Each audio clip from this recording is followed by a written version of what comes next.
sacred medicines, psychedelics, psilocybin itself, all of these sorts of things don't just exist in some vacuum. They all exist within ecosystems of their own.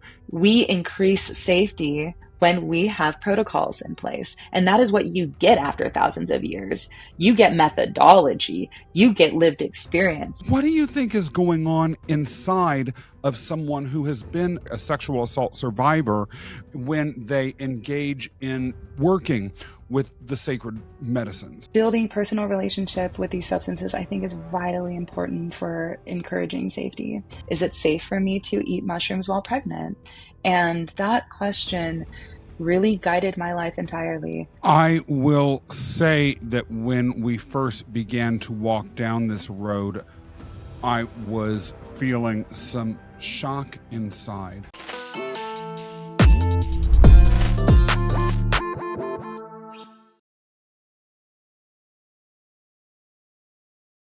Welcome back to another episode of the Webdelics podcast. Today, we're going to talk about a subject of extreme significance and import, but it is one that can be emotionally loaded for a lot of folks, and it can trigger people who might have some of the affected issues in their background.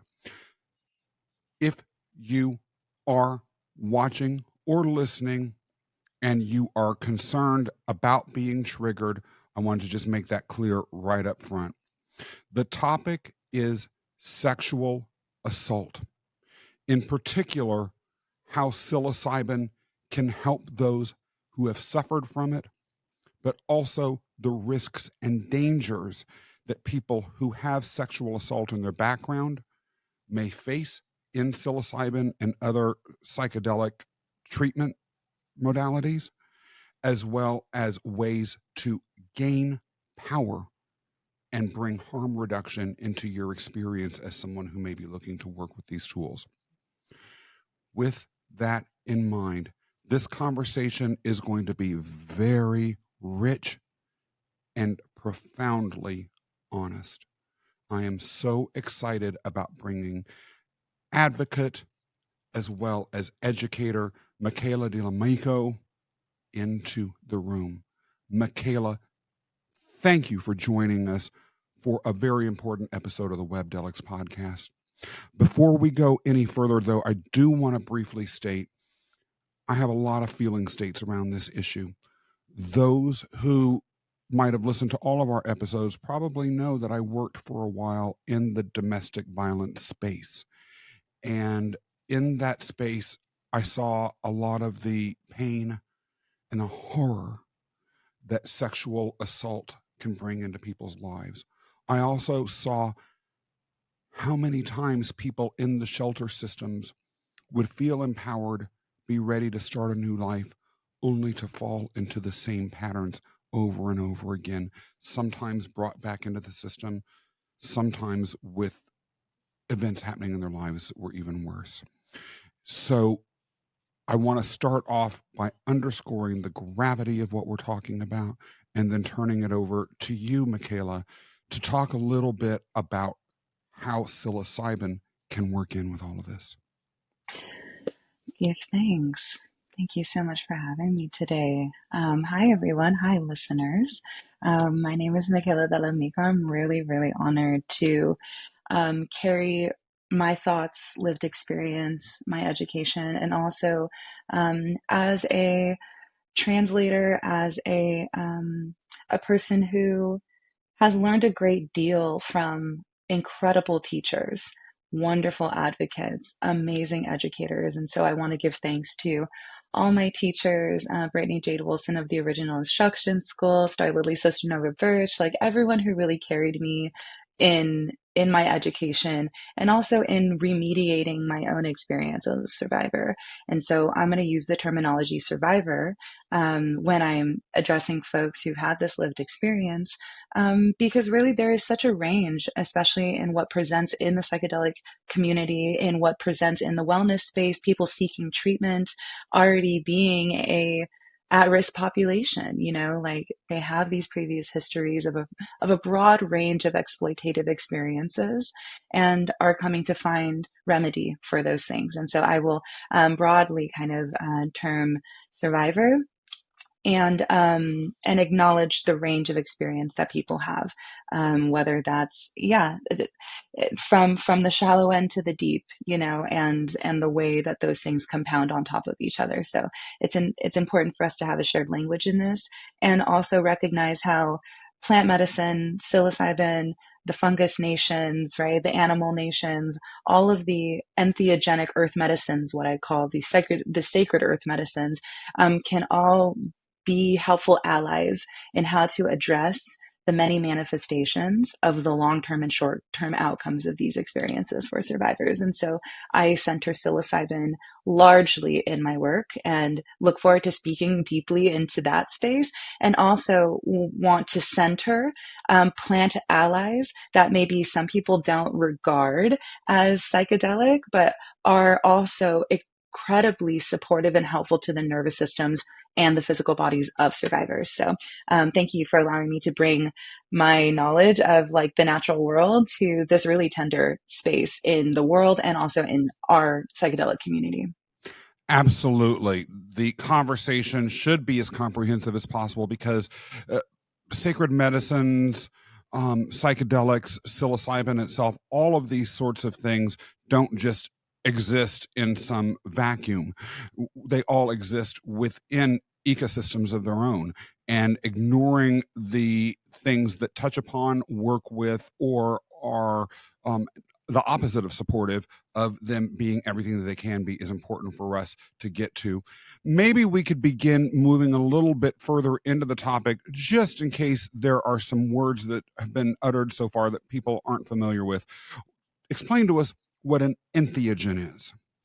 Yes, I love bringing this word forward because I think you did just have Dennis McKenna on the show not too long ago. So Yeah. yes, Dennis McKenna, Terrence, and the great lineage of the McKennas, give thanks for them. Yeah, definitely like elders and people that I look up to. So N, Theo, Jen, to break that down very simply, N is internal. Theo is God, right? Like what we see in theology or the divine.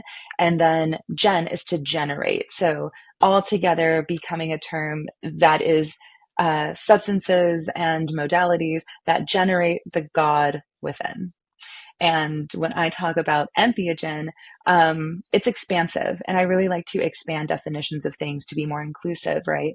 And so, yes, we can look at entheogen like ayahuasca brew or psilocybin mushrooms or 5-MeO-DMT, bufo, gombocito, gombo being a frog medicine.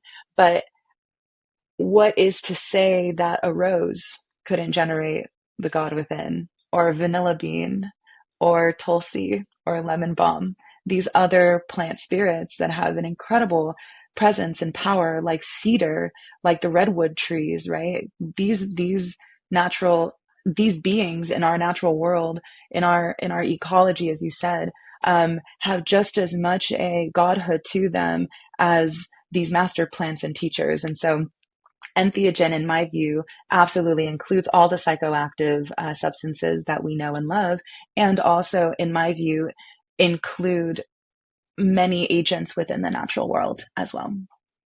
It's a fair point. Irrespective of what someone who is watching or listening to the show might have as a religious or spiritual belief system, I don't think anyone would argue that there have been times in which we have experienced the natural world, in particular plants, as something that can bring out a strong emotional, inexplicable, even ineffable response from within that does feel connected to the divine. I will never forget one time I was in a lagoon in Turkey, of all places, and looking at the trees blowing surrounding it. I felt connected to those trees. I felt like I was in the presence of something not only otherworldly, but above our world. And I'll never forget that until I live that. To me, that was touching the divine within. And so is that at least potentially part of what you're talking about when you talk about entheogenic and that great sort of breakdown of the syllables in that word? Yes, and yeah, generating the God, generating the divinity within the self, and that can only really happen, I think, through relationship and through our relationship to other sentient life. And so I would say that my worldview, I don't follow a dogmatic religious sect. However, one of the core principles of how I walk in this world and how maybe some people would kind of come to conclusions about in their own experience with entheogens or psychoactives is that there is animacy in the natural world, that there is sentience, that there is a life that is sentient in the trees, in the animals, in the plants. And so I would say just my perspective takes an animist worldview, and in that, the generating the God within happens in relationship with other living beings, which include the plants, the animals, the waters, the soil, and the stars, right? Which, as you said, can absolutely generate feelings of ineffable awe and wonder, which medicines like psilocybin can absolutely engage because they open extrasensory perception. I remember the first time I journeyed my mom, who is also a survivor, who carried me so much through my early survivorhood. When I journeyed her for her first time on her 50th birthday, right? And we were in Big Bear on the lake and here in Southern California where I live. And the mushrooms were coming into her. She was yawning. She was having a stomach ache. She had to go to the bathroom a lot. She's like, I don't know why anyone would ever do this. And I took her up and I said, let's go walk around the lake. And so we were walking around the lake at night. The stars were out and the trees were kind of like gently moving through the breeze. And then she kind of stopped walking and grabbed me and said, everything looks so beautiful. Is it always like this? Are the trees always like that? And I'm like, let's get back to our place. Like, I think she's kind of reached that threshold. So let's go and walk back and go sit down. But, it's so interesting how this world is always alive.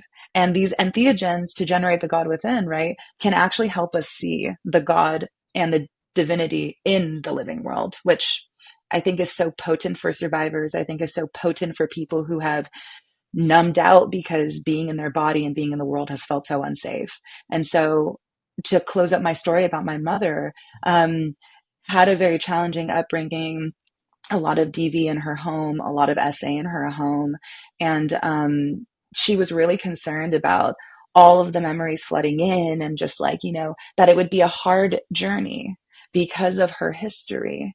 And when I checked in with her and I was holding space for my own mother, I asked her, how, how do you feel?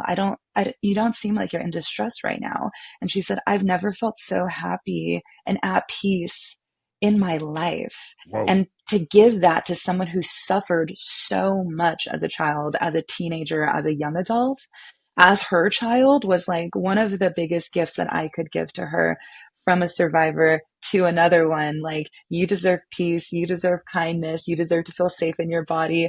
And I saw that happen for her. So just know that, there is a depth to this work when working with survivors that, these things can come up, but they don't always. And just as beneficial is the healing of facing the hardest things you've ever done and experienced emotionally is like joy is just as beneficial as that work, right? Peace is just as beneficial as that work. And a lot of the work that I've done educating, advocating, working with survivors, the survivor within myself, the survivor within others, is it's not about thumbing the wound, that in fact, so much support can come from gently kind of peeling back the layers, gently kind of fertilizing the soil, gently adding good practices, rewiring the brain in a good way. It's not just about going to the pain point and like shaking that up. And that actually, in fact, could leave a person feeling more broken and in more of a pain place. And my perspective has always and will always be that survivors deserve, tenderness and care and effectiveness and an application of these healing modalities that don't re-traumatize, but in fact, gently cradle them into the layers of their healing. The imagery that you're using is both poetic and emotionally resonant.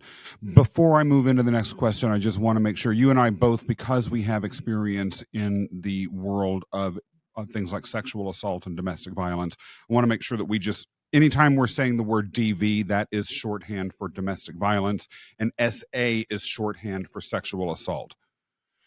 Now, let me move on to this story that you just shared about your mother. That was, wow, it was unexpectedly stirring.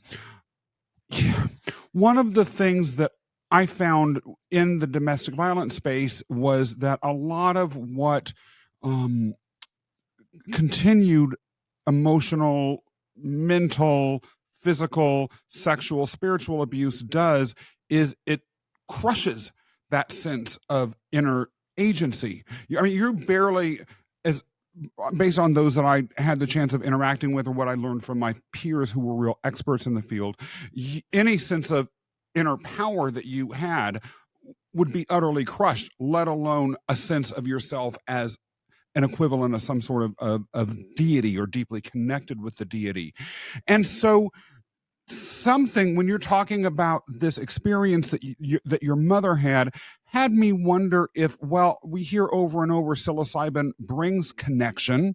You're talking about entheogen-ness as connecting with the inner God. What do you think is going on inside of someone who has been a sexual assault victim? I'm sorry, a sexual assault survivor, when they engage in working with the sacred medicines? What is happening inside? I mean, what I know that psilocybin has and does support with physically is, of course, the opening of extrasensory perception.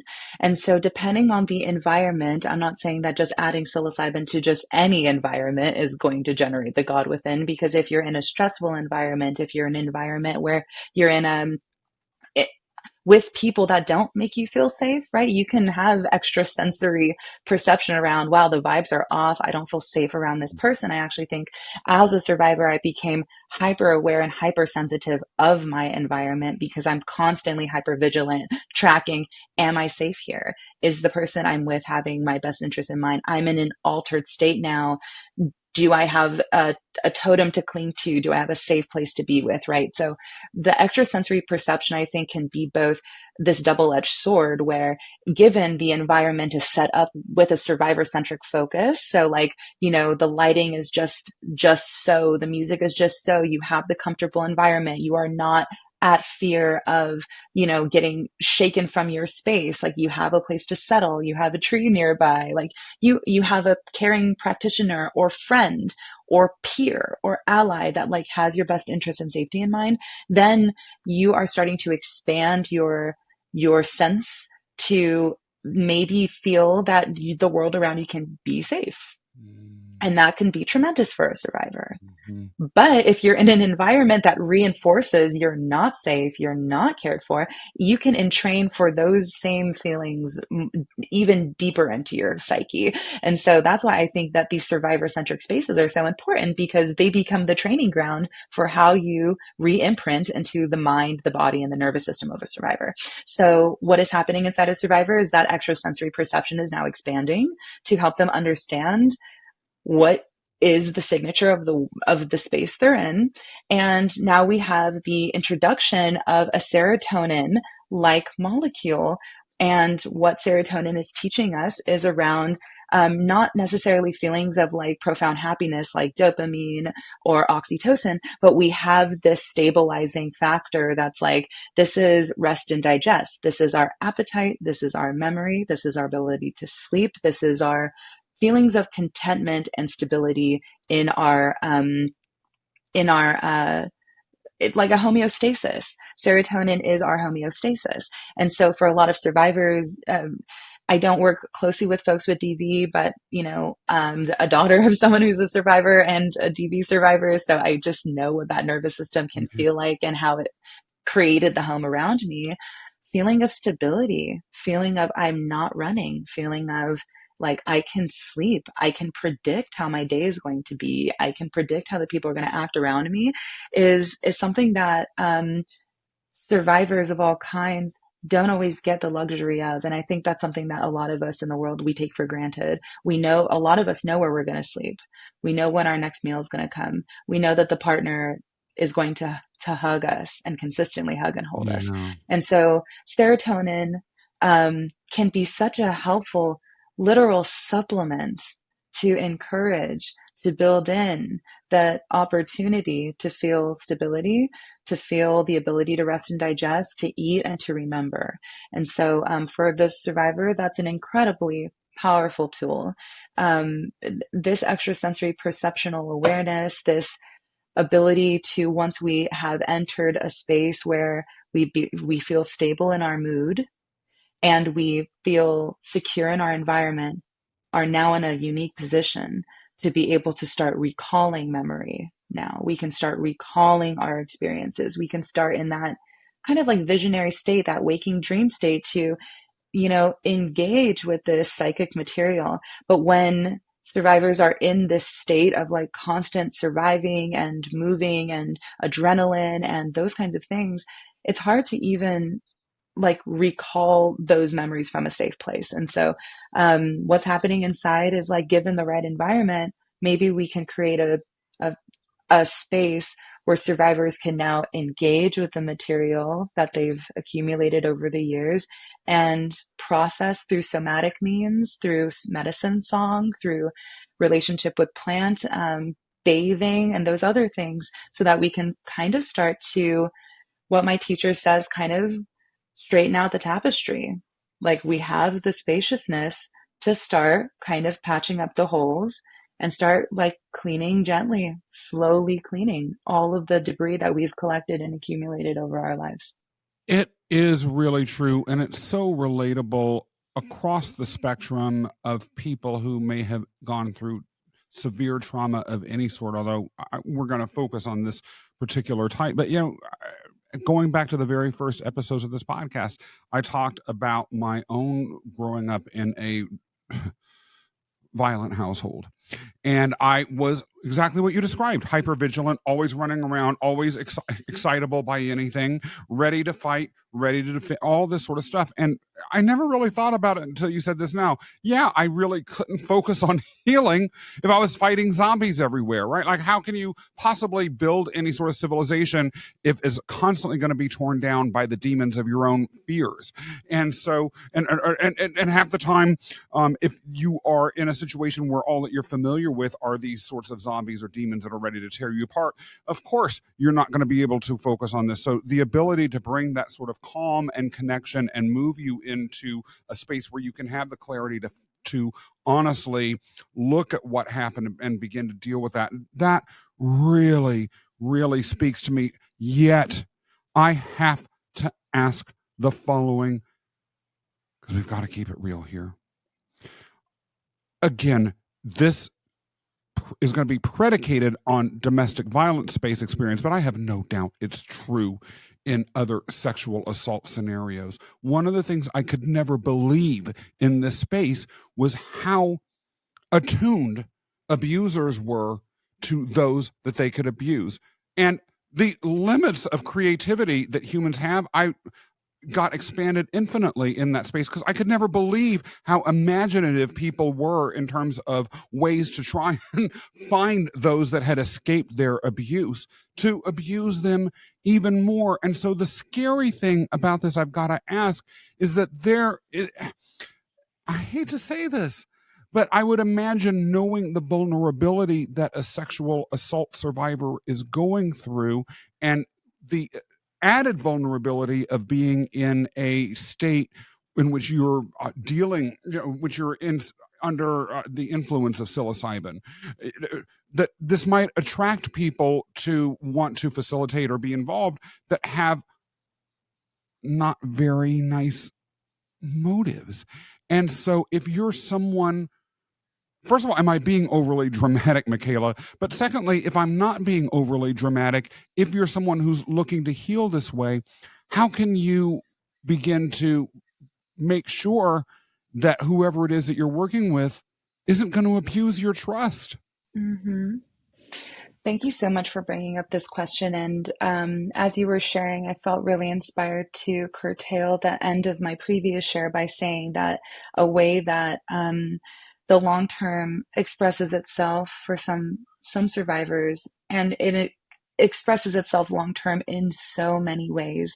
And this way that I just was really top of mind for me is distrusting people and like not being able to build and not being able to feel safe enough to like be in connection with folks, even folks that are like kind or loving. Like that distrust becomes so deeply ingrained because of that history. And so I just want to name that, like, what I noticed in myself as a survivor, and also just as someone who was severely bullied in my adolescence and really struggled to connect with others, right, is like there is a mending that I hope continues to happen with survivors and their ability to trust other people that do care for them deeply. Because I think for me, that becomes a bit of the antidote. This work cannot happen as on an individual basis.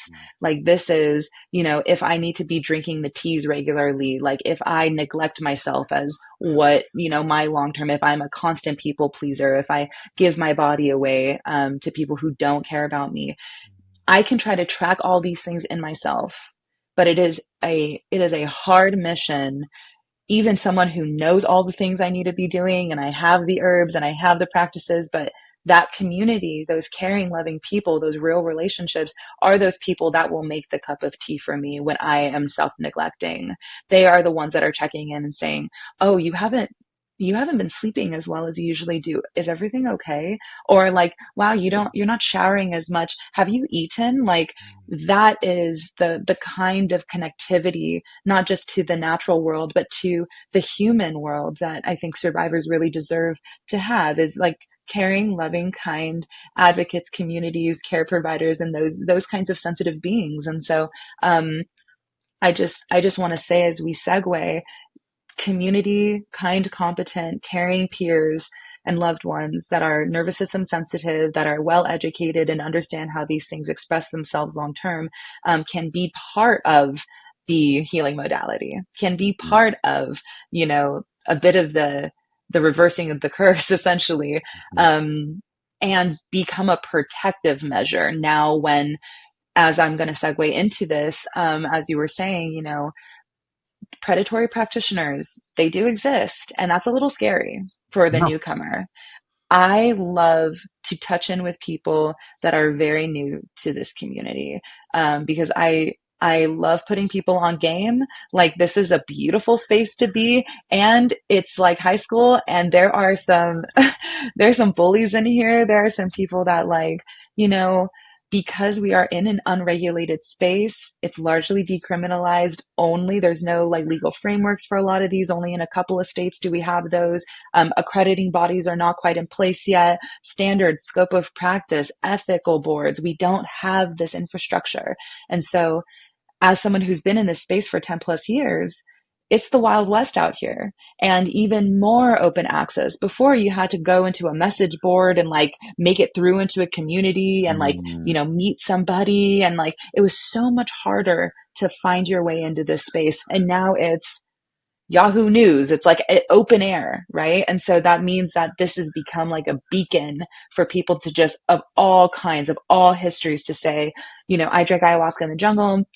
I left my corporate job and now I'm a shaman with literally no background in nervous system care, no education around therapeutic practice, no praxis, so it's like it can be a tricky space to navigate for someone who's green.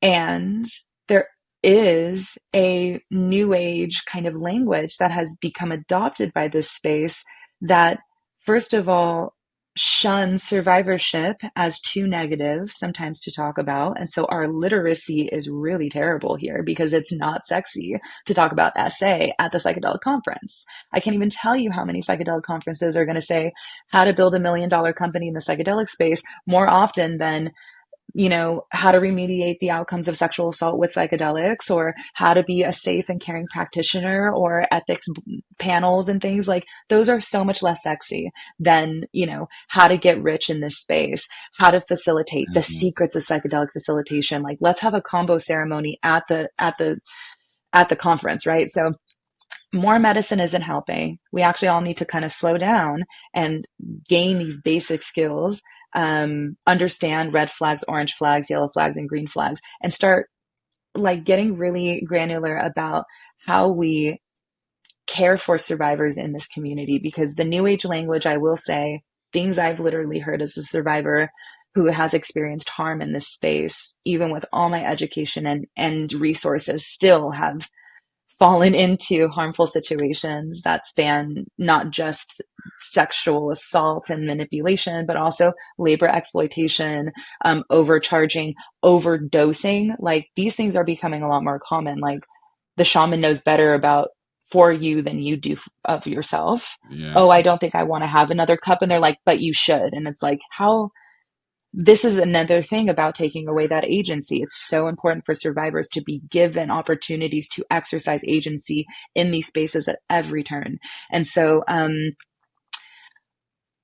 I will say that some of the new age language that a lot of us experience when coming forward and disclosing is really hard, and it's hard enough. And then to be met with this kind of language is just like, even just such a slap in the face. It's like, well, you attracted your experience. Hmm. You are a vibrational match for that Hmm. person. Yeah. Everything happens, nothing happens to you, everything happens for you. Mhm. Well, I've always had really great experiences with that person. That's really weird. Oh, but but you just have so much like sexual energy. It's like, it's like you just bring that into the space. And these are terminologies that are unhelpful and not trauma informed at all. And as you were saying before, like, people that look to exploit and harm others, um, the reverse is true in this way. Is not you attract your abuse, it's that those abusers are attracted to you. Yeah. I Like, know. they are looking for cues, like they are Yeah. testing, they are like saying the thing and seeing how you respond to it. They're kind of they're giving the frog in a pot. They're like slowly cranking up and seeing. And then the cycle of, this kind of thing. And I'll share some resources with folks about things to look for in good practitioners, right? The green flags, things you want to see, right? Things you want to see when you are doing an intake with me.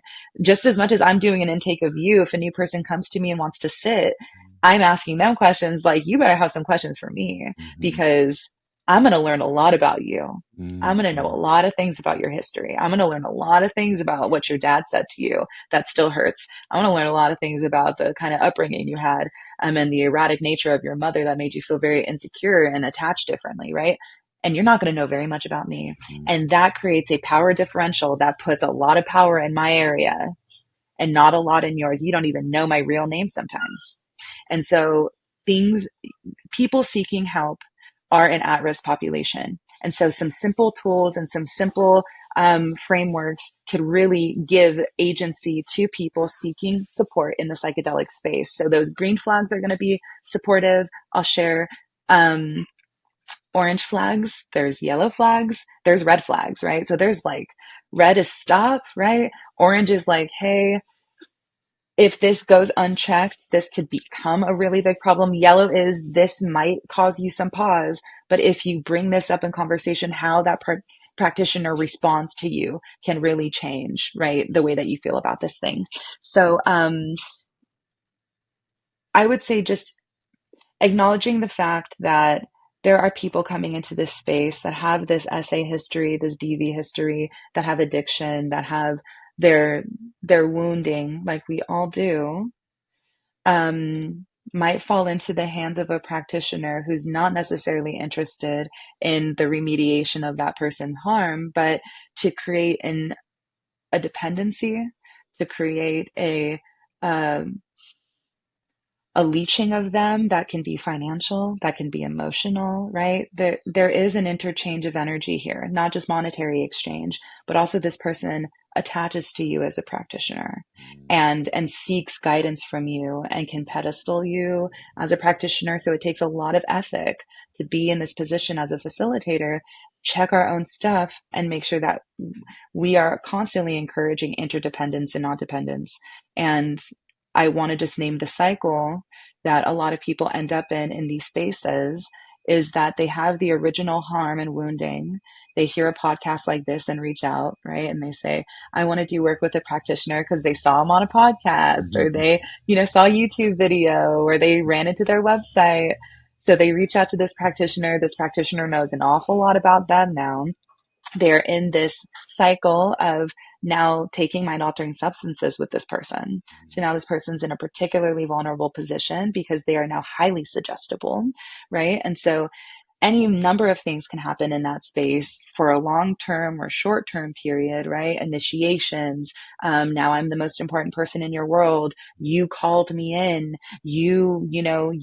This is your destiny. Like we are meant to be together. Like a lot of things can get said in those spaces.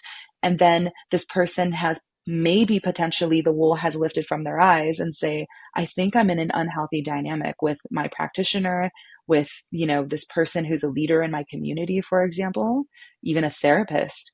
And then it is, as you've seen in DV spaces, hard to get away, hard to finally sever, Yeah. right? Hard to, because now they're hearing but everything happens to you, right? Nothing happens to you, everything happens for you. You even get the friends, you get the other allies, you get the other people that kind of like reinforce that it's not a good idea or downplay the severity of this dynamic. Yeah. And once they finally do break free, if they ever do, they cannot report this because who are they going to report it to? Mm. Who are they going to, they were doing an illegal activity. Yeah. They probably don't even know this person's name. This person's probably already changed their name and left the city, or they're a leader in the community. And this person has just been annexed as a crazy person or someone who, their voice is too small. They will never stop the moving train of this person's practitionership. And so now they're left, right, busted open, having learned this hard lesson with the original harm, and now this accumulated, compounded, complex harm that they've now experienced in this space, which often leads them to either not participate in those spaces again. So now the space of psychedelic therapy doesn't even feel safe for them anymore. Mm. And they are back, right, to just where they started. And so people like me, people like other advocates and educators want to help people fill in the gaps of what this cycle looks like, why it happens because we're in an unregulated space, and provide like resources, education, understanding so that people know where they are in the cycle of this and can actually line up and connect with good-hearted practitioners that don't exploit them and have good relationships and good boundaries and can actually facilitate real healing in these spaces for them. So give thanks because there's plenty of us here.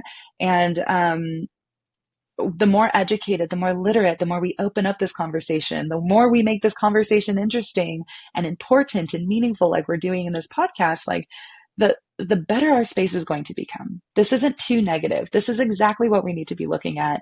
And there are ways to make it beautiful, and there's ways to make it really meaningful for people. And I've found extreme like humility in this work because it's Mm-hmm. really hard. It's really hard being a survivor and building things for survivors. Mm-hmm.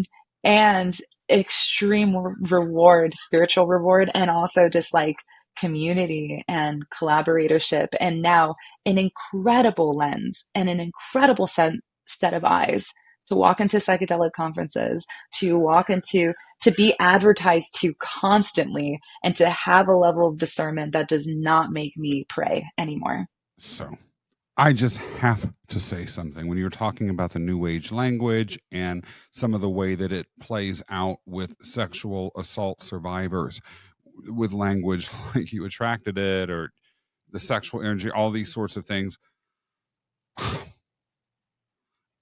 I don't know what to say except the things that come out of people's mouths. Like you said that with your outside voice. like what? It's sort of like, did you just seriously say that? Like these are our peers, and then these are also teachers of of training programs. There's training programs that are out there that don't even talk about ethics. They don't even talk about SA and power dynamics. There's men's groups, huge men's groups that like train men to be real men that don't talk about power dynamics and are just starting to have victims advocates like in their Rolodex, right? It's just a numbers game. And so, yeah, if we don't get literate, it's not making the space any safer. So yeah, it's asinine to hear this kind of language, not just by peers, but by practitioners, which is scary that practitioners would like promote this kind of language. And then also trainers, practitioner trainers, and heads of schools and certification programs that would talk this way. Yeah, and I just want to emphasize, and I'm sure you could do the exact same thing. We don't need to get into this, but when I hear that sort of stuff, it really does trivialize. I mean, the horrors that people face out there. It boggles the mind. I understand folks may not, in their own imagination, be able to conjure up what people go through, but people go through a lot. And so this stuff about language and educating yourself and making sure that there is actual awareness, including storytelling around what happens to folks, to me, I just cannot personally support you strongly enough. I truly, truly can't. I also have to comment, Michaela, I like the fact that you're not just saying, well, here's my 3-point framework for seeing whether someone is a quality facilitator or not. Because this is too important for that sort of shallow stuff that I've also encountered out there, right? You're saying these are yellow flags, these are green flags, these are orange flags, these are red flags. That what that's bringing in is personalization, because sometimes people do find out about facilitators through referrals, and just because someone didn't abuse me doesn't mean that they will not abuse anybody in the entire world. And just because I personally had a nice experience doesn't mean that they're necessarily qualified. It could have just been for a whole host of things that have nothing to do with anything. But I think the other thing is, okay, I'm a survivor who has come in and I have read your materials. I've checked all these flags, but still I'm aware that bad things happen. It's a part of life. And as a survivor, uh, this hypothetical survivor that I'm pretending to be, I am very aware that sometimes my instincts are still off or that things just happen because they've recurred in my life over and over again.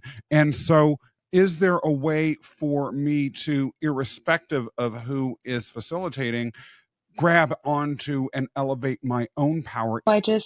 I want to say that the resource that I was sharing about the red flags, orange flags, yellow flags, and green flags, maybe we can share a link to them in the show notes. But Please. it is a living document put together by an amazing ethics organization called Epic Psychedelic. And I got some good friends in that organization, and they've been painstakingly like putting this document together over the course of a couple of years. And actually, the framework, and funny enough, red flags, orange flags, green flags, red, yellow, green comes from the BDSM community and the kink space. And so I think it's really interesting to acknowledge how these spaces can really learn from one another, like organizations and organized bodies of people within risky spaces like the kink space that are dealing with like physical pain and like Mhm. emotional trauma and those kinds of things. Like they can really they can really speak to the psychedelic community, especially because the kink space is also an unregulated space. So like we don't need to reinvent the wheel, but we do need to get like humble enough to know that like we can pull from sex worker spaces to learn about how to deal with sex, consent, and the relationship between people. And so the document itself, put together by Epic, is called the Psychedelic Safety Flags. And it is so huge. It's an amazing document that I just like will always be a student of, and look at myself, right? As a practitioner, how do I deal with this? And something, as you mentioned about, a person can get through and vet and, maybe feel an affinity for somebody. I just want to name that I've had to learn the hard lesson of not all skin folk is kinfolk. And I really live for these colloquial phrases, I love okay? them. Because Wow. not all kinfolk is kinfolk. Like, they can look like you, they can be a survivor themselves, they can be indigenous, they could be a man that has a similar history as you, they can be, all the things that would check all your good boxes Mm-hmm. and still do wrong by you. So I just want to name your insight in terms of they can check all the boxes and still, like, how important is us to for us to be like lucid in these spaces, for us to be self-protective, right? So that we can expand. If the nervous system feels safe, then we can actually explore, right? So there are some primary protective measures that I like to carry with me as a practitioner and as a journeyer into these altered states. Whether I feel hypervigilant or not, just as like foundational pieces for how to help my nervous system feel safer. And when I've gone into group ceremonies, because like to do my own work too, I went to Jamaica, I went to the Beckley retreat. I think their team is incredible. They have a sanctuary retreat for women of color, and their team was really ethical and very effective.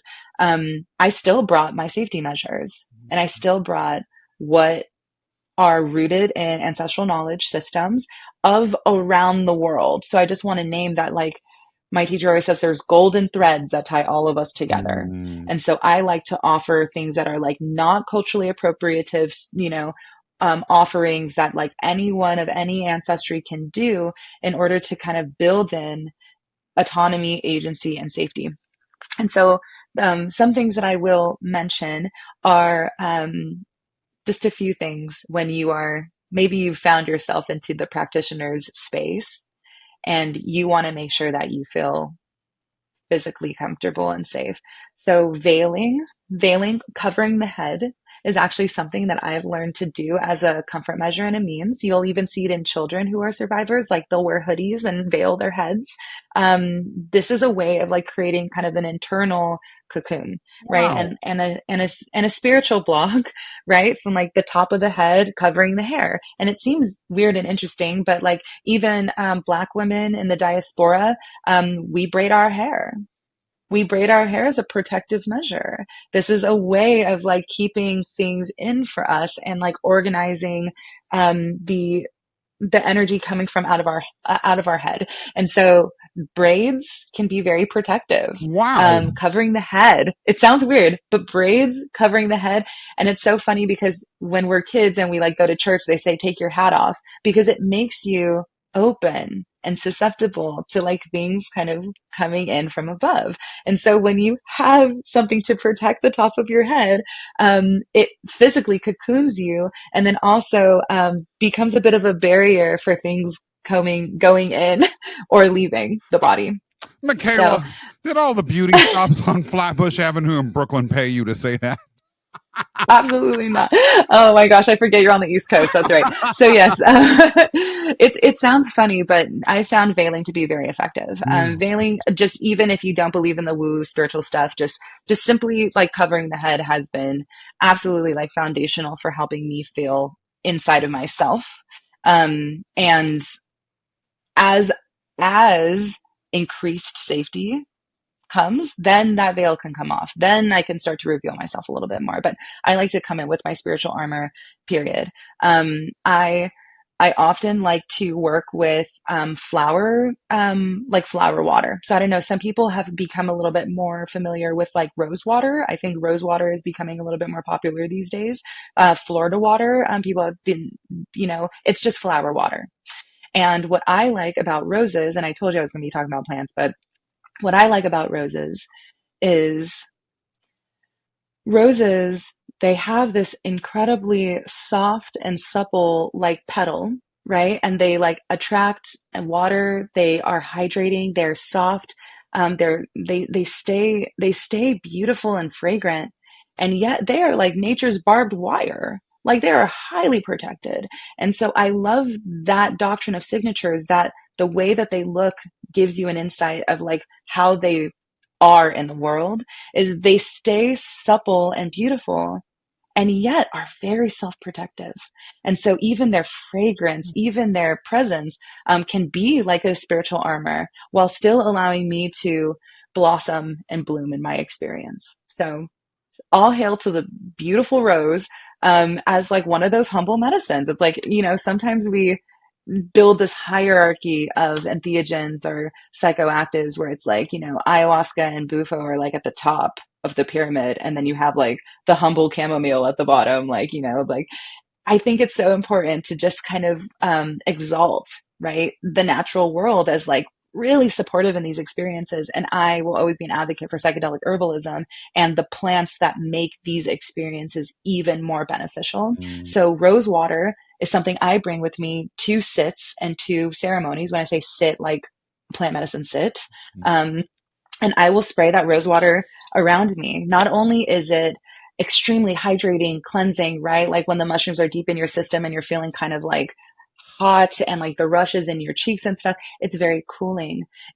Even the smell of it is oxytocic. And so you're going to have and encourage feelings of safety within the self. You can wipe your face, if you're crying, you can really like clean yourself.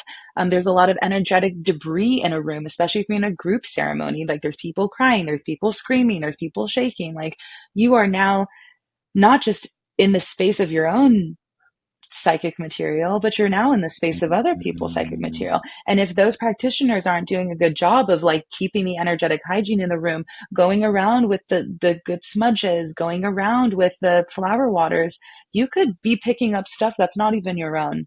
And so when you have that insourced, when you have that rose water with you, or just that flower water generally that maybe is a protective plant, if you even bring a protective plant with you, bougainvillea is a beautiful flower that creates whole hedges to separate one side of a home from the other side of a home. It has a protective quality. You can have a bougainvillea with you to the ceremony and look at it and be like, this is a reminder for me that I have a good boundary here, that what is mine and what is theirs. And so the plant kingdom is always kind of modeling for us ways to be. And so the veiling, the flower water, and then I would say the last thing I will kind of mention is the things can happen in the container that you cannot control. Yeah. But sometimes you are in a container where you have a practitioner that might welcome agency in the space. And that is a wonderful circle to be in. That if the practitioner says, you can choose your own dose, sometimes you can ask for that. Wow. Sometimes you can be with a practitioner and say, I'd like to choose how much medicine I have. Like this is a good mechanism for survivors. I don't think I've been in a space where I didn't actually have a choice in how much medicine that I had, except for one. And that practitioner, we had to do a disclosure project on them because of other harms that they were committing in our community. The only practitioner that ever said, I will dose you, you do not have a choice, had other problems too. So you're in the space of the practitioner, you should be able to ask, what strain is this? And that's something I encounter a lot in my care of people, is that the practitioner won't even tell them the strain. They won't tell them the source who cultivated it. And then they won't tell them how much they're having. These are things that are deeply concerning to me, because for you as a survivor, for anyone, not even a survivor, just a human being, a child, a grown-up kid, to be able to say, what's in my bowl today? What am I eating? Right? To say, hey, like, where did you get this from? How much am I having? How much do you serve, in a sitting? Those kinds of opportunities to be collaborative and cooperative with a practitioner ensures safety throughout the container. Appreciate knowing that. It is something I know that I might not have thought of in my own journey. You can be in a position in any sort of healing modality, thinking about it, where the trust that you have in the practitioner is just something that's so implicit. You don't even think about asking, or you're like, well, you just assume that they're automatically going to be looking out for your best interest. And they might not even be ill-intentioned. They might be, but you mentioned earlier people who have one journey and then decide that they're going to be a facilitator, and they just might not have the appropriate knowledge too, and that can be equally damaging. You also mentioned indigenous practices. In the various indigenous communities, these entheogens have been utilized as healing modalities for thousands of years. Do we know the extent to which any of these protective measures were brought into it? And to the extent that there may have been different cultural contexts that they were operating in that may have made them more or less safe for survivors. Do you have any ideas as to what that might have looked like? Well, it's a really interesting question, actually. And what I will say in terms of the way that you started this question around the implicit trust, something that I've just observed in this space is people very readily give their power away. Yeah. They very readily trust. And it's important to be trusting if we're going to build community. But what I will say is that what I see probably more often and what is more likely is that the practitioner is not necessarily a nefarious actor, although that does happen. It's often that they're operating outside their scope of practice. That they are outside their scope, as in they do not have the expertise to be able to work with this. And my teacher, Brittany J. Wilson, she said that she would rather be with a nefarious practitioner than one that doesn't know what they're doing. Because if they're going to put a curse on you, at least they know how to reverse it. Because we got people out here. Okay? Because we have people out here that don't know what they're doing and putting things in action that they do not know how to remediate. They do not know the antidote. They don't have one because they do not know what they're doing. And I would say that people more likely get hurt by people who don't know what they're doing than people that do know what they're doing. So that is that. And people giving their power away really concerns me. And as a practitioner, I'm constantly saying, like, you know, the power is with you. I am actually here to serve you. In fact, I am your servant. I am here to I'm following your pace. And so that's important for us as practitioners to understand, is that we are but humble servants in this great work. And not only do we serve the people in front of us, but we serve the medicines themselves. And so we are doing the bidding of the plant relatives and the fungus relatives that don't have human bodies, but are working through us to bring their teachings here. So we are in a service orientation. This is service-based work. I will say, in terms of, it's really important to not homogenize indigenous communities, period. I mean, I know you know that, but I just want to say that for the audience, because I think it happens really easily in our vernacular. It's like, indigenous communities, indigenous worldviews. Which ones? Because they are vast. Like the language bases across the North American continent, from tribe to tribe, from families within those tribes, from clans within those tribes, within those peoples, within that continent, are so rich that they could be more different than like the difference between races of people, right? Like they are so nuanced. Their protocols are so nuanced. And so that is what I will say in terms of safety, that perhaps the veiling and perhaps the using of flower waters might not be similar from every culture and every group and every family within a culture. But what I will say is that we increase safety when we have protocols in place. And that is what you get after thousands of years. You get methodology, you get lived experience, you get observational awareness about what times of year this is supportive to do. This is observational awareness over time of what plants are going to work best together for this particular manifestation of the trauma, right? This is going to look like, what preparatory measures are we going to do with this person leading up to their journey and experience? This is how we're going to prime this person from a child to be ready. And this is what we don't have in the West. We are a capitalist, white supremacist culture that is very okay with raping the land and does not care about animacy. Now absorbing psychoactives. So all the things that come with that are just greater illuminated. by the psychedelic space. We are trying to squeeze these medicines into our present frameworks when the frameworks that we exist in need to change. Mhm. So what is consistent is that the worldviews and the cultural context, as you said, around preparation, around like leadership, eldership, councils, partnership models, not dominator models, partnership models that include the voices of women, that recognize the earth as animate, right, is going to create very different safety measures and mechanisms than what our world is going to develop. And so, veiling is not uncommon. Working with flowers as protective and healing is very common. When we sit in Tamascal, when we sit in Sweat Lodge, we're working with plantitas, we're working with protocol. This is how you walk around the lodge. This is how you build the fire. This is what you do after. This is how the tobacco pipe is packed. This is the song you sing when you're doing that.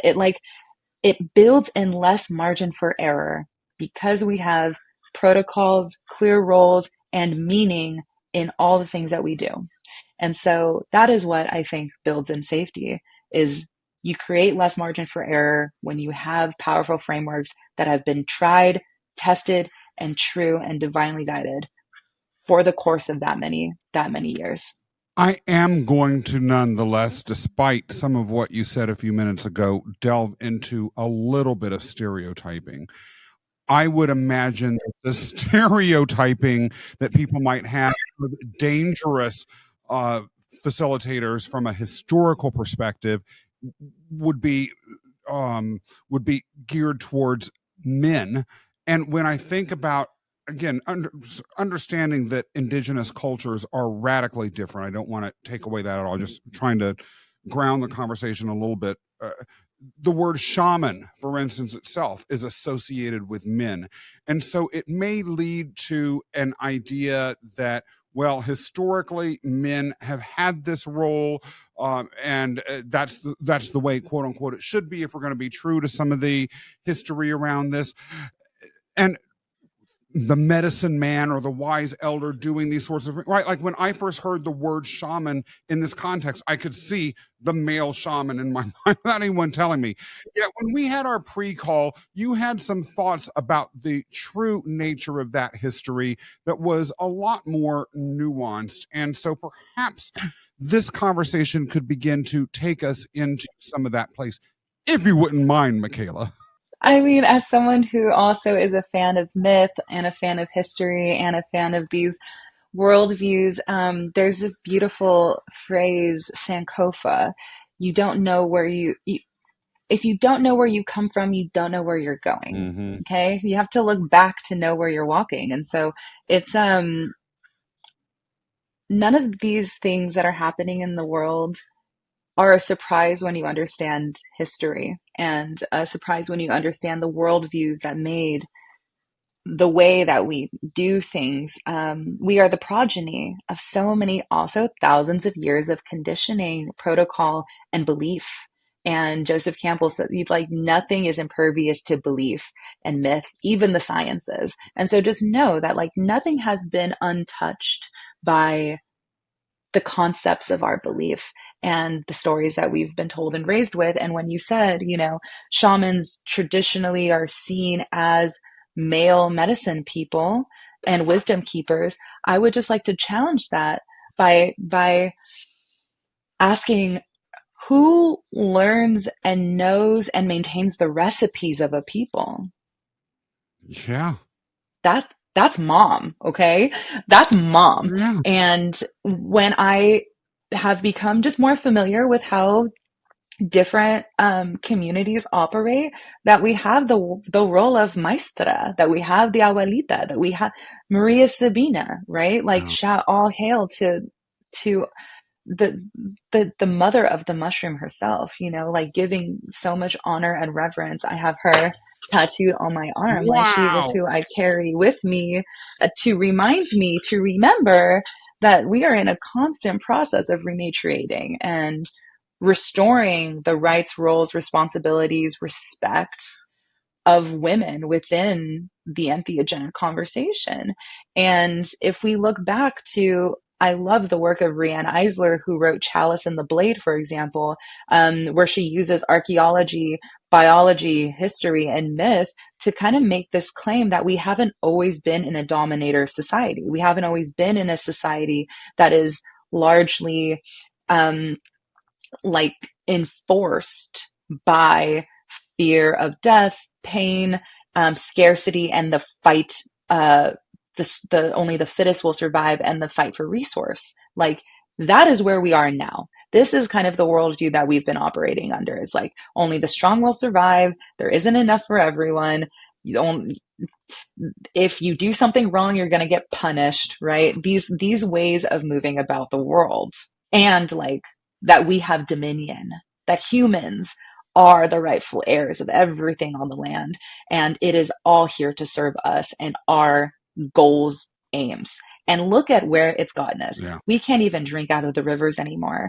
And a lot of people talk about, well, indigenous communities also fought each other. They weren't just these perfect passive, but at least everyone had a place to live and could drink out of the water.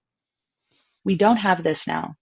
Skirmishes and squabbles have always been a part of the human story, but to dismiss an entire worldview because of some skirmishes, but the state of the planet is where it is it's dismissing the outcome of the dominator model. And so Riane Eisler, Chalice and the Blade, uses all of these methods to kind of make this claim that the dominator model has not always been in place, and that in fact the opposite of patriarchy, and I think she's so wise to do this, is not matriarchy.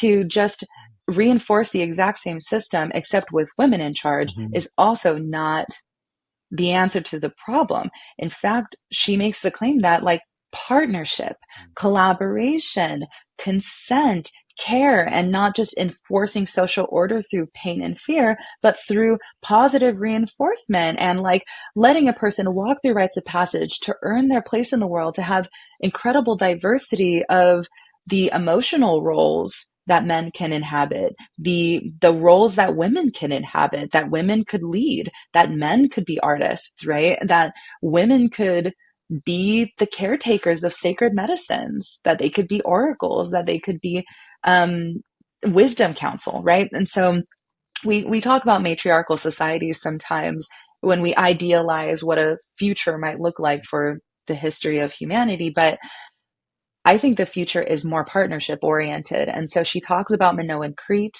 a lot, and how women carried on the roles of leadership in equivalence and in high respect as well. And so you get partnership societies all over the world. We have them in South America. We have them in Mama Africa. We have them in Asia. We have them in pre-colonial Europe. And that's something that I really want to name here, is that the word shaman comes from Siberia, comes from Northern Europe. The way that shaman has come to describe healer people, curanderas, maestras, maestros, healer people in South America, is a project of just translating a word and applying that from the outside, right? This has been claimed by that community. However, it does not describe it, right? It describes it, but it's not embodied by that community per se. And so, I want to give reverence to shamanism as it exists in its actual corner of the world where it's from. It is an animist tradition. It's a tradition that believes in rites of passage work. It's a tradition that's also held by women as well, and works heavily with entheogenic mushrooms of the Amanita variety mostly, but is like a precursor to the colonization as well of Europe. And what I like to help people remember is like, I feel so saddened by how colonization and the loss of animacy and the loss of the belief in a magical world, right? The scientific reductionist worldview, for example, that the world is not alive, magic does not exist, everything is just, I think, therefore I am very Descartian. I would love to share a book called Caliban and the Witch by Silvia Federici, who just kind of charts the 16th century as a breaking point in Europe of, yeah, how we kind of lost touch with the beauty of the earth and moved into this very mechanic reductionist worldview of all of life.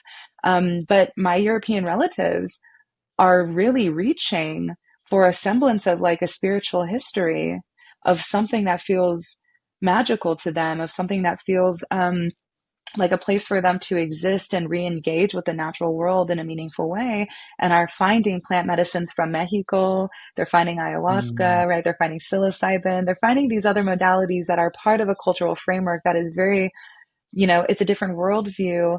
There are golden threads, but like, I think it's important to just name that Europeans do have an indigeneity, and that it's important to resurrect those things as well, and not have to necessarily borrow. We can be inspired by, encourage our own remembrance of, but I would I would just love to see like the European shaman type actually like come back to surface, because we do have a lot of hueritos and like folks from Europe coming and learning these ancestral Mm. ways of South America and then carrying it out like it's for them. And yes, please come learn and learn yourself. And for me, part of indigenizing the European mind is to value women, is to look at the role of women in our world as valuable. And if we're going to pull so much of our great philosophies from ancient Greece and, Hippocrates and Plato and Aristotle and all the people that we really like look up to as some of the forebearers of the modern mind and the modern philosopher, we need to get really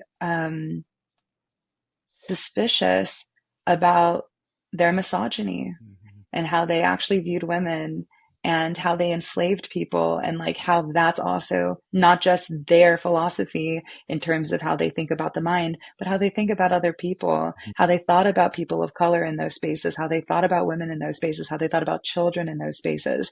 And so Rianne Eisler wrote Chalice and the Blade, and then she also wrote a second book called Sacred Pleasure that I think does a really good job of understanding how partnership and dominator models can be applied to the body, um, the sensual earth, and sex and relationships, and how we internalize those systems of oppression. So I will say, rematriation and recognizing women as sacred and important is part of the work that we get to do, is go back into our own history and the things that we've been taught and believe, those stories, those people that we look up to, and question their thoughts and relationships around women and the role of women in the world. And that is absolutely coloring the world that we're in today. That is very deep. And it is a lot to take in when it comes to how we're thinking about the roles that we ascribe to people, and where we place our trust, what we expect, and when and how and to whom we are surrendering our power. Going back to an earlier Mm-hmm. thread in the conversation, I do have to ask, because not everyone is familiar with a name that you mentioned earlier. Could you talk to us a little bit about who Maria Sabina was? And she's going to come up over and over in this show. So, but I think she's one of those people that the more we Has she talk come up about it, yet? she has not come up yet, except we have a guest coming up who actually worked with her directly, but she's not come up at all. How can that even be? So you get to be the How can that one even who lifts be? that particular veil, Michaela. Oh my goodness. No, what an honor. And I'm not even the one to speak extensively about her, but she is become known as a saint in our space. Just in my view, an ascended master, if we're going to use new age language, but just like someone who lived and breathed on the earth and has set such a footprint, as a healer in the curanderismo that included psilocybin mushrooms. A woman living in Oaxaca, in Huala de Jimenez, humble, a very humble existence, who was encountered by Gordon Wasson and others, mushroom explorers and bankers from the United States who then asked her if she would serve them. And when she did, they were really intrigued by her work, particularly her poetry and her singing Mm, and the language of the Mazatecas and the healing song. Her beautiful orations would be the healing mechanism, similar to the way that Icaros function in the ayahuasca tradition. That, in fact, it's the sound, the vibration, the affirmation, the prayers that amplify the healing of the mushroom. And so she would have these beautiful long night ceremonies by candlelight, beeswax candlelight, veladas, and heal people in her community, heal, these people that came from the West. And they, without her consent, recorded some of this singing that was so powerful and so special and brought her knowledge to the States. And they blasted her on the cover of Life magazine, and essentially blew up the spot. And a lot of people came through to come sit with her. There's an amazing documentary that is free to view on YouTube called Spirit Woman. mm. And of the documentaries made of her life, this filmmaker did just such an incredible work of talking so little and yet like showcasing these incredible vignettes of her wearing sneakers, sitting on her porch, talking about smoking cigarettes and drinking beer and Wow. being a very human woman. And her wisdom and walking around with her and the chickens in the street and the children playing and just telling her story of she was a DV survivor. I did not know She that. shares that. Yeah, her husband, yeah, was wrong to her. And so she'd said she'd married a couple times. And finally, after leaving, um, that her medicine path really came to her, that she could, when she started ignoring men and that cycle of violence, that she like could fully focus into her medicine path and become who she was meant to become. And so I think that really ties in such a beautiful way to the conversation that we've been having. Yeah. And I just want to give honor and reverence for the ways that she's really inspired so much of my work, to just remember to constantly pour into the source that we learn from. I want to shout out to Esperanza Mazatecas, which is an organization put together by Inti Flores, whose father knew Maria Sabina, and who is a man who is archiving her records and her stories as told by her. Wow. And I think that's a very important point. Survivorship and authorship, right? Yeah. For us to be able to tell our own stories. Yeah. And Maria Sabina had an incredible one. She had incredible words, and a lot of people, like I'm doing now, spoke for her. And so what Inti Flores has done is taken her poetry, her wedding videos, and is archiving them and digitizing them and making sure that she could tell her own story. So Maria Sabina is seen as mother of the mushroom. And my platform, I didn't know this, but my platform is Mama de la Myco, which means mother of the mushroom. And Ah, so our work has been very much inspired, intertwined. Her birthday's in late July, my birthday's in late July, and she was born on the feast day of Mary Magdalene, which, if you're interested in mythology, is a very interesting figure in mythology, and her middle name is Magdalena. And so there is some wonderful mystery around her life. If anyone is interested in learning about and seeing just a portraiture of her, I would recommend Spirit Woman and following up with the work of Inti Flores, to just continue preserving the life ways of the Mazatec people. Because if we're going to talk about indigenous communities that work with mushroom, it's the Mazatec community that is holding that down in incredible ways. on the subject of biographies and stories, though, Michaela, how did you come into this work?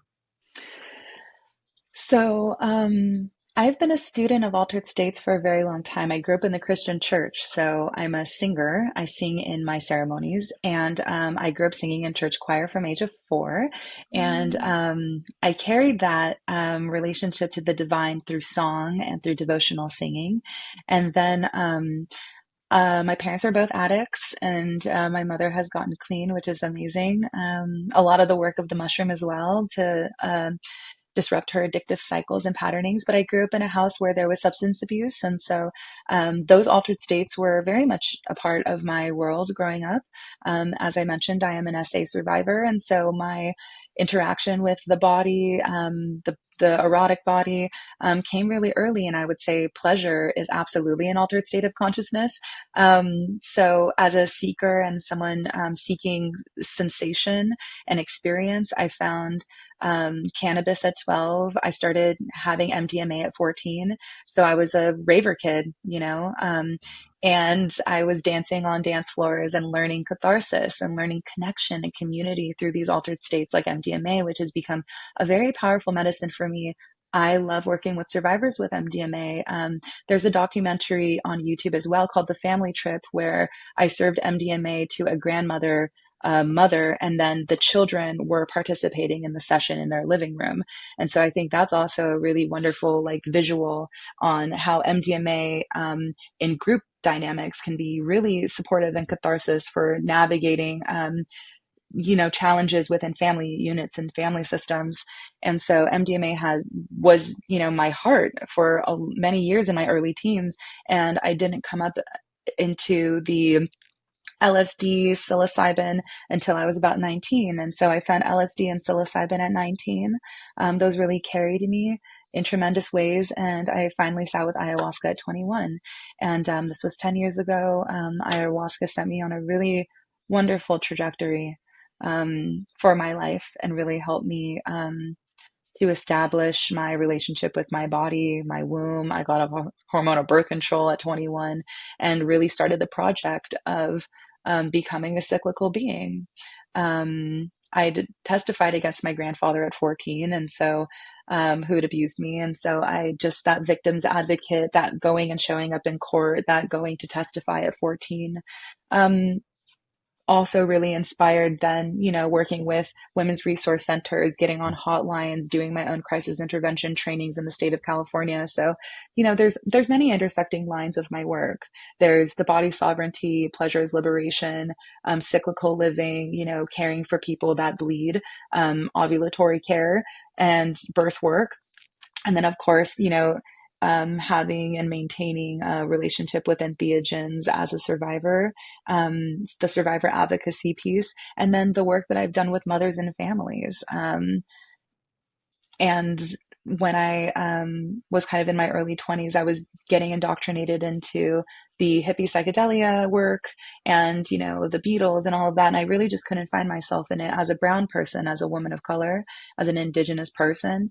And so when I finally found traditional ceremonies, when I finally found the simplicity of, sitting with other two-spirit people, sitting with other indigenous folks by fire, by candlelight, singing in these ancient songs, singing in Nahuatl, learning about danza, learning about ancestral foodways, learning about migration, learning about my own history as an immigrant. My grandmother was born on the US-Mexico border territory in El Paso, where, children are being held in migrant camps. It's like really important to remember myself as a Mexican and as a brown person, trying to engage with an ancestral medicine to me, which is psilocybin mushroom.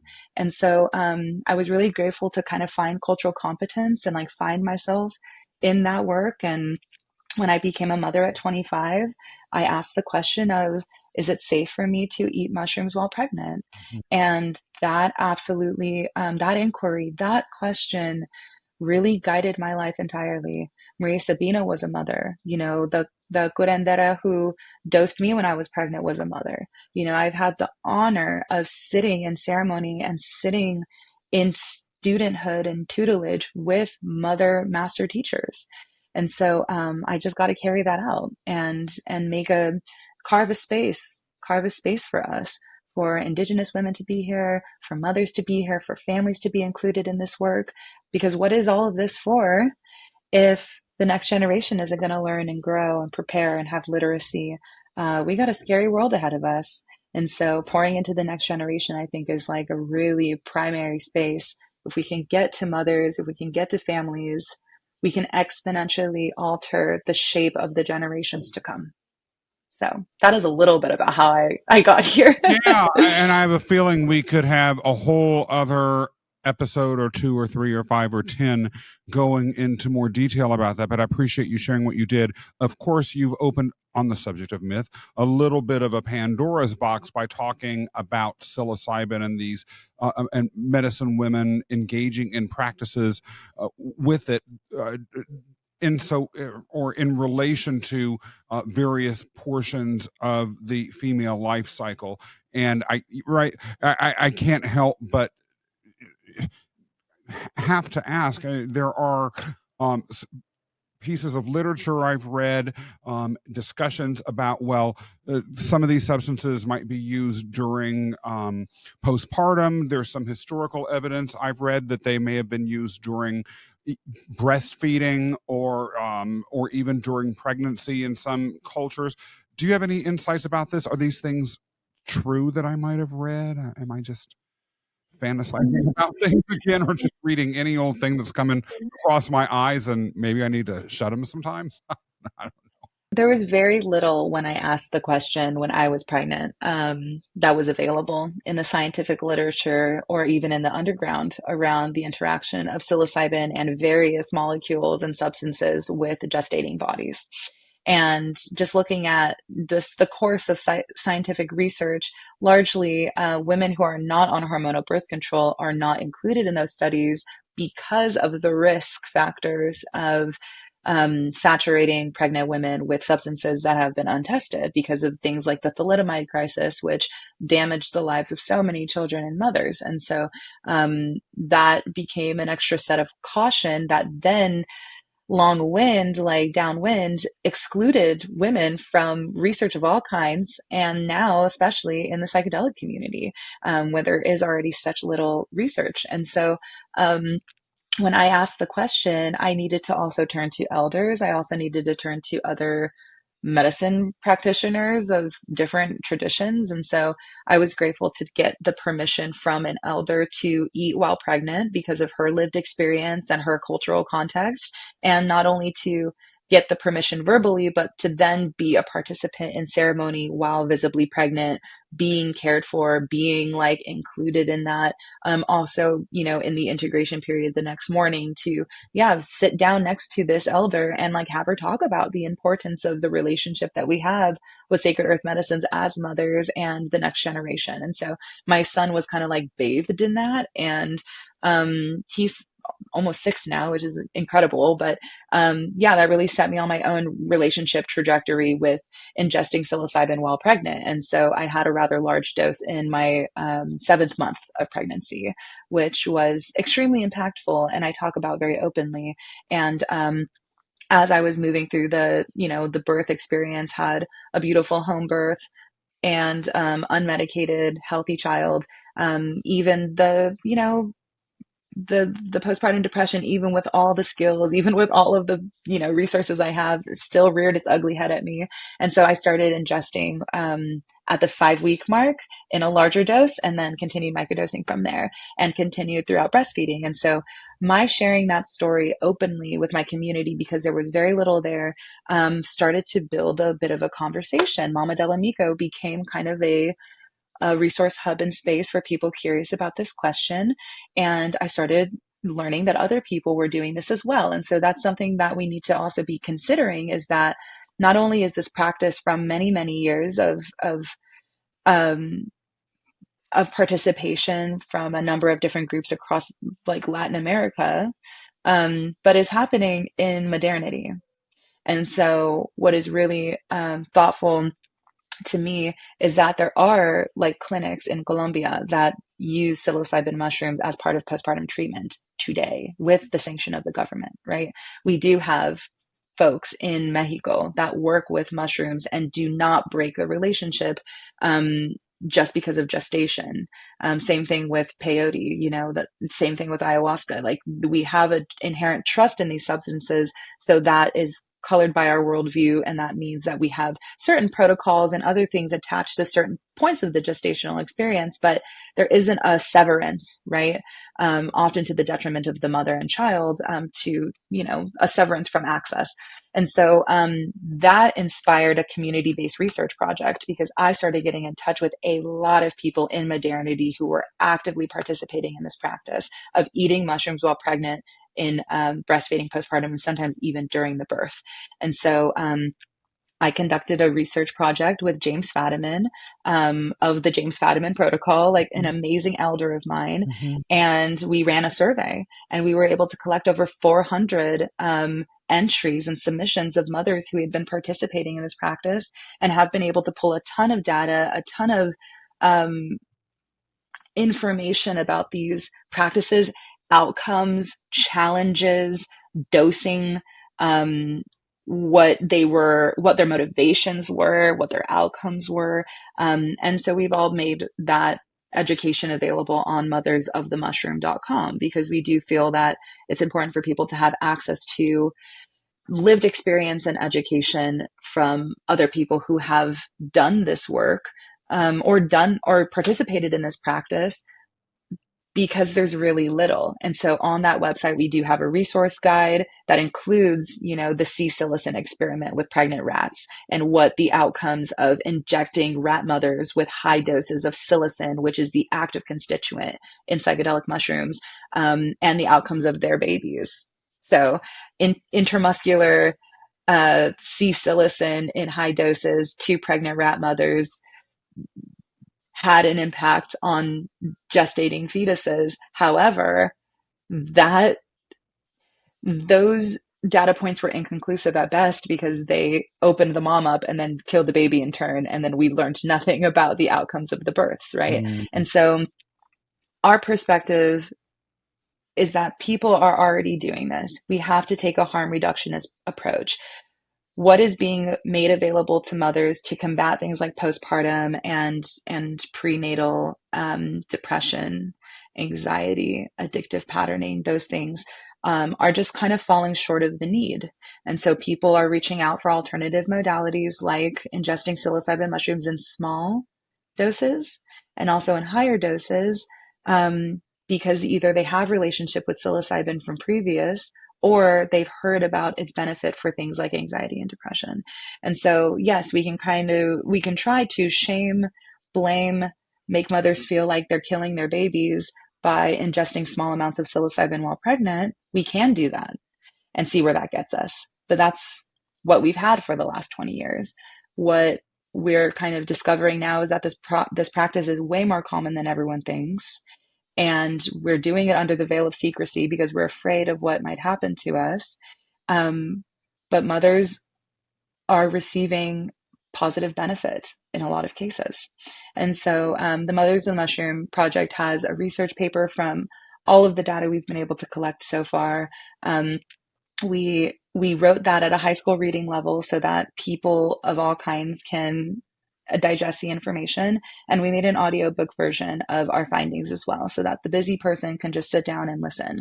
And we just hope that this is a grassroots citizen science research project that then can influence and inspire other organizations to do trials to try to get an understanding of the impact of psilocybin on gestating bodies, so that we can readily meet mothers at a place that actually works, and at a place that doesn't actually, if in fact this is as benevolent of a molecule as some of us are being led to believe, that it can actually be a benefit to mother and baby.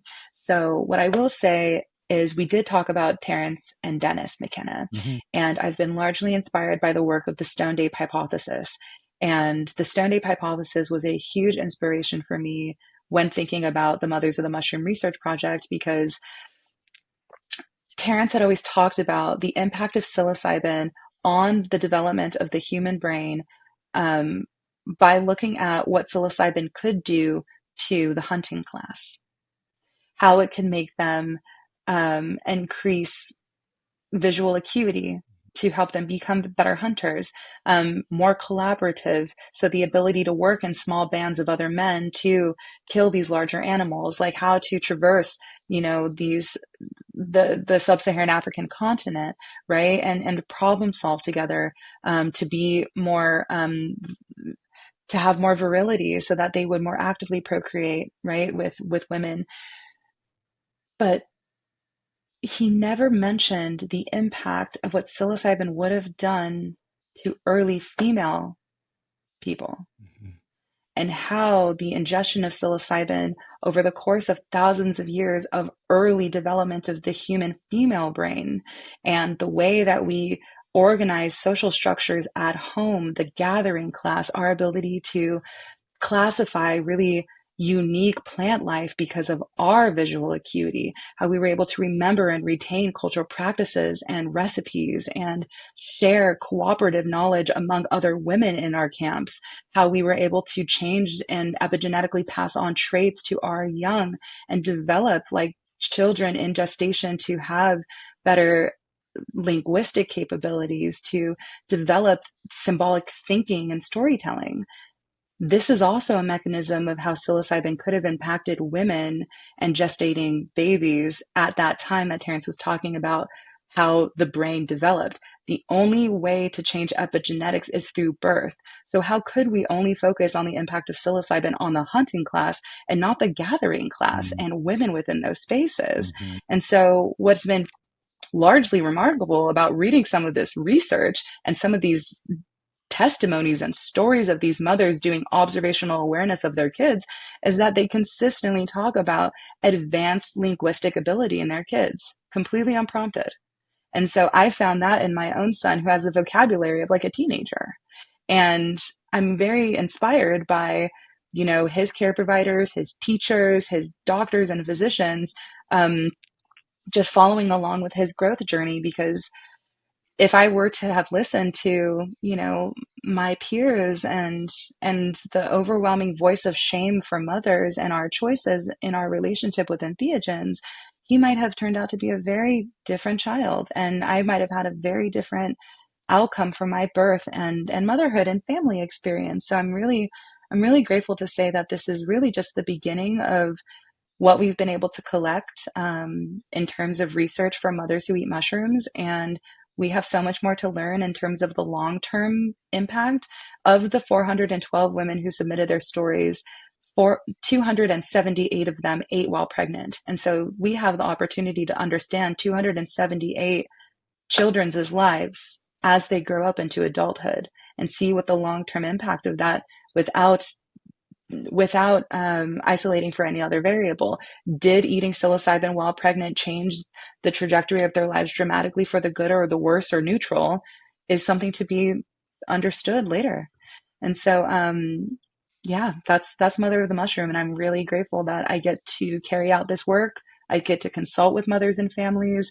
I get to have mushrooms as part of my home life, and that we raise our son in an environment where they can participate, ask questions, and learn some of these frameworks, so that we have kids that are very knowledgeable about harm reduction and protocols and best practices in this space. I will say that when we first began to walk down this road, I was feeling some shock inside.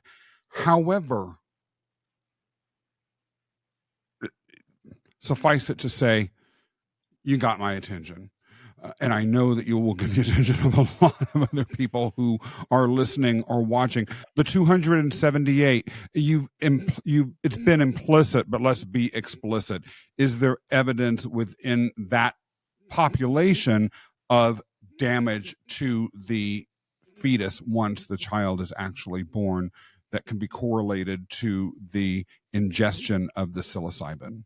We have no reported deaths in the 278, and we have no reports of severe, moderate, or mild deformity, delay, cognitive development issues, and that is yet to be said. We studied a number of outcomes in the birth. And so gestational weight, gestational age, and complications were along national averages. Which is itself kind of a mic drop moment. It's just what we've been able to observe so far. But I do try to be conservative in my claims, because we are working with an at-risk population. Children cannot advocate for themselves.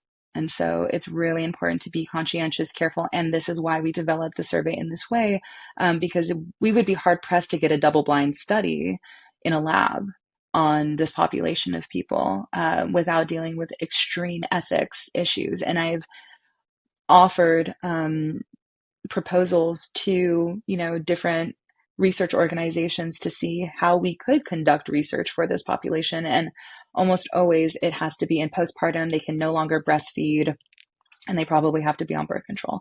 So it's tough. The only thing that we could possibly do is just continue to follow the lives of these children to see how the trajectory of their lives go long term, because you cannot assess safety without long term. But what I can say with a good deal of confidence is that in 278 reported mothers who ate while pregnant, there were no reported deaths, deformities, or complications outside of the national average.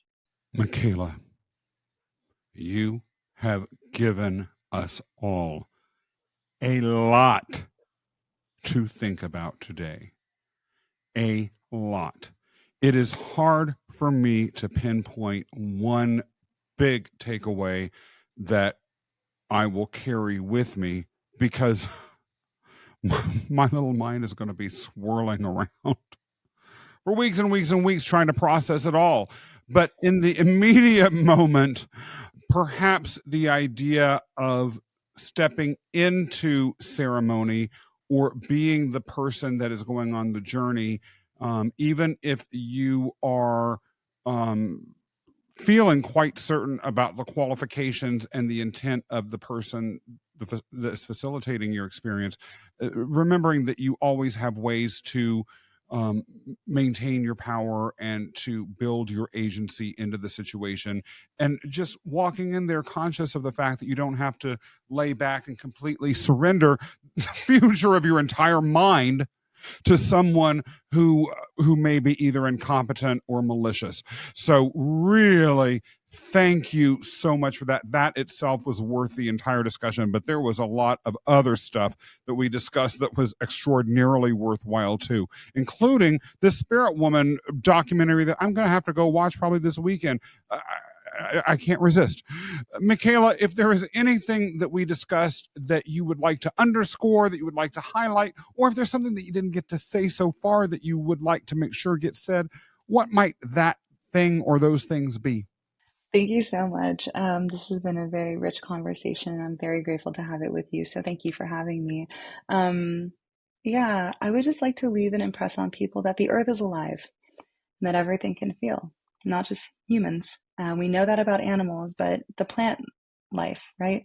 And as much as these mushrooms are impressing upon us, teaching us things, we're also teaching them too.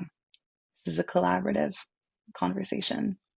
They have a memory, they have a way of imprinting their own relationship. And so, also building personal relationship with these substances, I think, is vitally important for encouraging safety. And there's so many ways to do that, but I just want to mention that I hope that no one ever stands in the way of your relationship to the natural world.